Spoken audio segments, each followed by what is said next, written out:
મોરબી મહાનગરપાલિકા દ્વારા સ્વચ્છતા અને દબાણ મુક્તિ માટે આકરી કાર્યવાહી કરવામાં આવી રહી છે। નિયમોનો ભંગ કરનાર લોકોને ધડાધડ દંડ ફટકારવામાં આવી રહ્યા છે।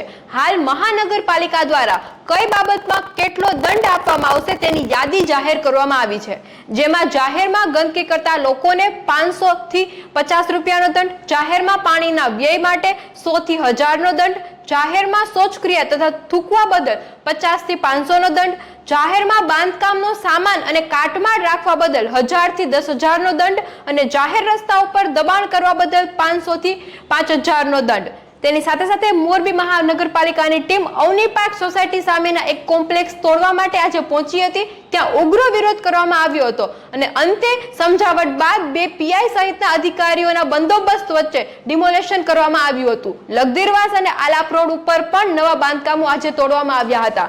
તો ચાલો, આ હતી આજની મોરબીની અપડેટ અને હું હતી તમારી સાથે નિરાલી। ફરીથી કોઈ નવી વાતની સાથે આપણે લોકો મોરબી અપડેટમાં મળશું।